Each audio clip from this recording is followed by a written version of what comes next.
Scholars, it's Miss Dunn here. Today we're going to be reading together, and the book we're going to read is One Plastic Bag. Before we look at this front cover, we're going to do three things together. One, I'm going to share the genre of this book, and then an important word, and last, a good reader question. So the genre of this book is nonfiction, which means that we're going to learn new and true facts from reading this book.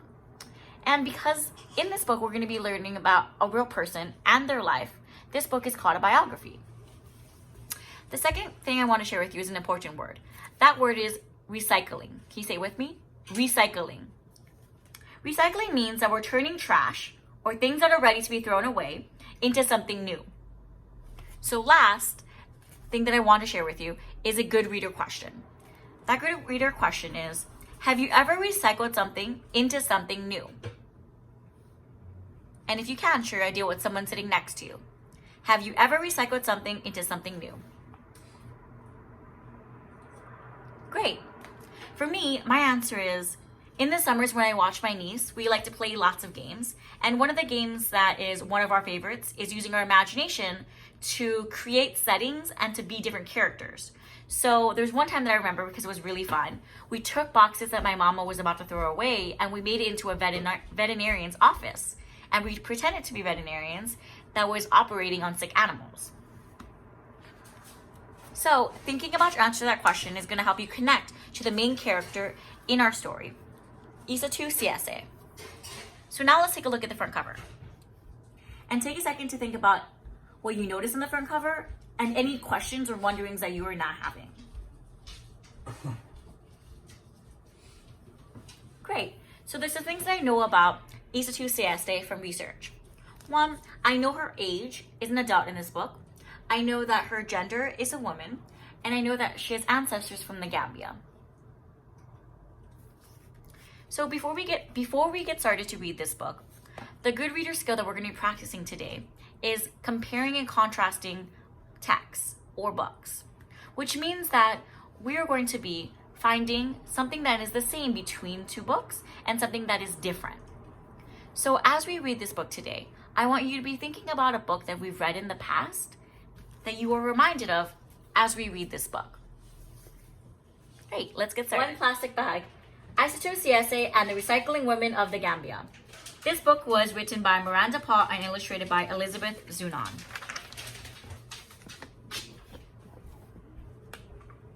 Isatou walks with her chin frozen. Fat raindrops pelt her bare arms. Her face hides in the shadow of a palm leaf basket. Her neck stings with every step. Warm scents of burning wood and bubbling peanut stew drift past. Her village is close now. She lifts her nose to catch the smell. The basket tips. One fruit tumbles out, then two, then 10. The basket breaks. Isatou kicks the dirt. Seems like she's feeling frustrated that her basket broke and her fruit's on the ground. Something silky dances past her eyes, softening her anger. I mean, she's feeling less angry. It moves like a flag, flapping in the wood, and settles under a tree. Isatou slides the strange fabric through her fingers and discovers it can carry things inside. She gathers her fruits in the bag. This basket is useless now. She drops it, knowing it will crumble and mix back in with the dirt. I wonder why she drops her trash there instead of putting it in her trash can. 4 goats greet Isatou as grandmother emerges from the kitchen hut. She says, "Hurry in before the rain soaks your beautiful dress." Isatou scurries in, and grandmother serves spicy rice and fish. Rain drums on the creaking aluminum roof. Isatou says, I broke your basket, but I found this." Grandmother frowns. Plastic. There's more plastic in the city, she says. Seems like she's not happy seeing the plastic bag that Isatou brought home. Day after day, Isatou watches neighbors tote their things in bright blue or black plastic bags. Children slurp water and ranjo, which is a red drink made out of hibiscus, from tiny holes poked in clear bags.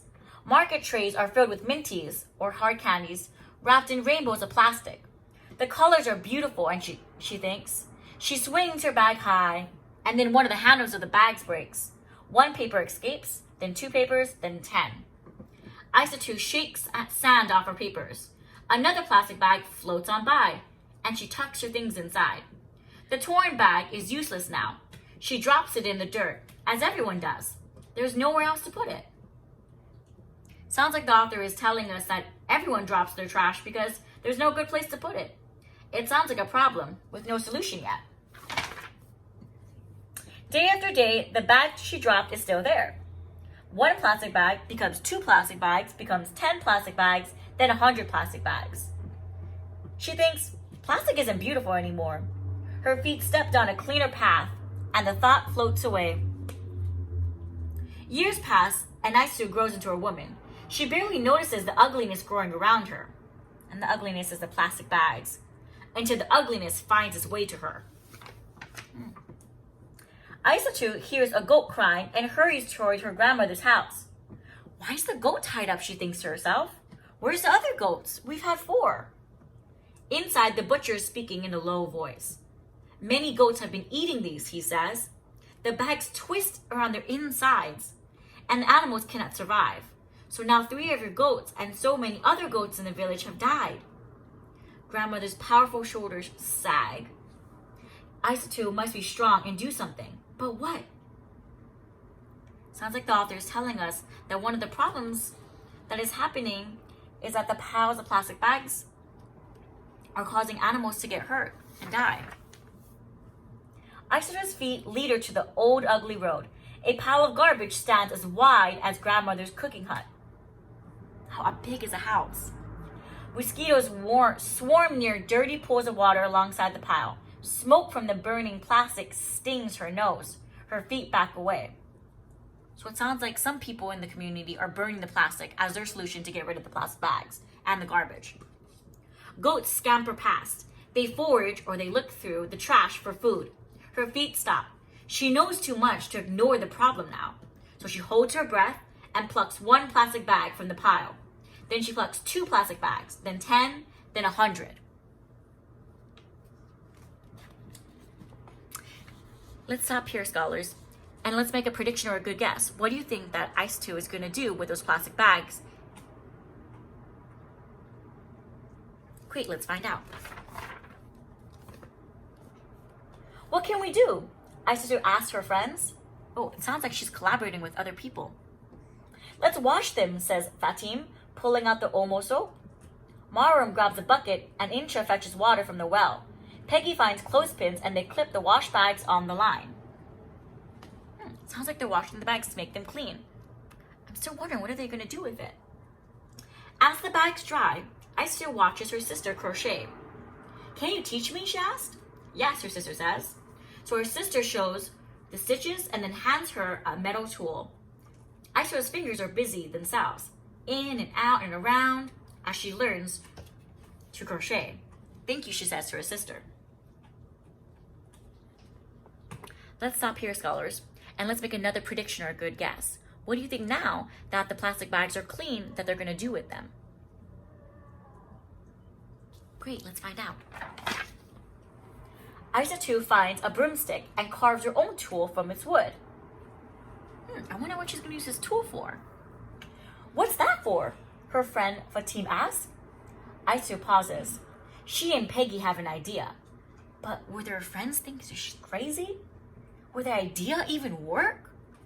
Nervously, she explains their plan. One friend agrees to help. Then 2 friends agree to collaborate and help too. Then 5 friends.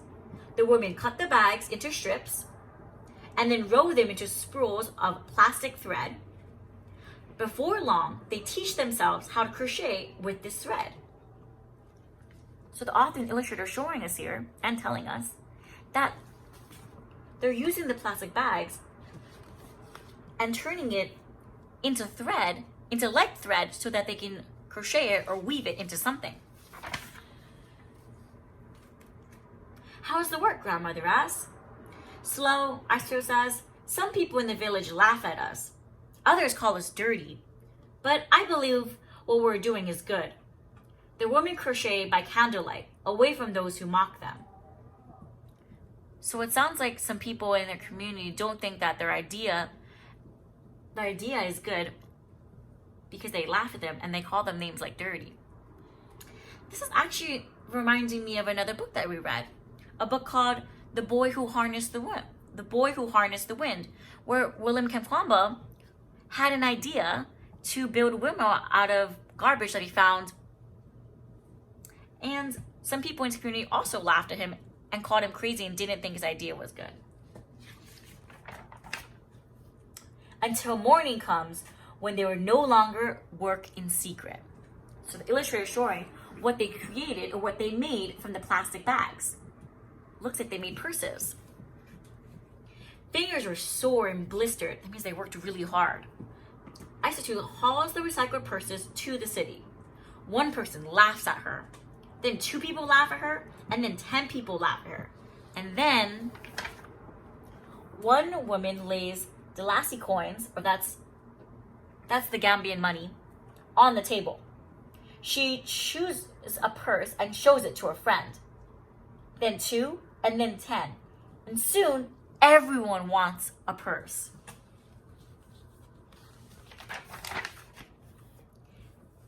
Isa2 fills her own purse with money. She zips it shut and rides home to tell grandmother that she made enough money to buy a goat. Oh, I remember that 3 of their goats died because of the plastic bags. When she passes the pile of rubbish, she smiles because now the rubbish or the trash is smaller. She tells herself, one day, all of this trash and all of this plastic bags will be gone. And my home in Gambia will be beautiful. And one day, it was. And here, the illustrator is showing us that there's more goats, there's no plastic bags or trash on the ground, and her community is healthy. It sounds like Isa2 had an idea that helped her community's problem. And this idea changed her community, just like how William Kamkwamba's idea also changed his community when he built windmills. The end. Your good reader question, scholars, is what did Isa2 do with the plastic bags that were trashed and left on the ground? Remember that good readers also use evidence from the book to support their idea. So that's the author's words and the illustrator's pictures. And if you can, please share your idea with someone sitting next to you. The question is, what did Isa2 do with the plastic bags that were trashed and left on the ground? Great. For me, my answer is she collaborated with other people, like her friends and her sister, to pick up the plastic bags that were left on the ground, wash them, clean them, to make purses out of the plastic bags that she later sold in her community to get money to help support her family, such as when she bought goats. The good reader skill that we're going to practice today, scholars, is comparing and contrasting texts or books, where we are finding ways that the books are the same and ways that the books are different. So the tool that we're going to use is a Venn diagram. A Venn diagram is 2 circles. So this circle represents one book and this circle represents another book. And where the circles overlap is where we write how these books are the same. And on the individual circles is where you write how these books are different. So the 2 books that we're going to be comparing and contrasting today is One Plastic Bag, which is the book we just read together, and The Boy Who Harnessed the Wind, the story of William Kamkwamba. So in the middle, we're writing about how the books are the same. You can think about the characters of the book. You can think about the character traits, their identity characteristics, something they did or something they said. You can think about the setting or the problem and solution in the book. I wrote that they both recycle trash to make new things to help their community. And now, on the individual circles is where we're going to be writing how these books are different. And there's lots of ways of thinking about how these books are different.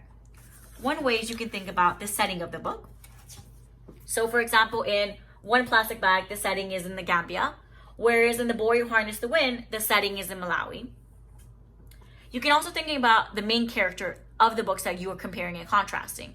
So for example, the main character in One Plastic Bag is Isa2, and The Boy Who Harnessed the Wind, it's William Kamkwamba.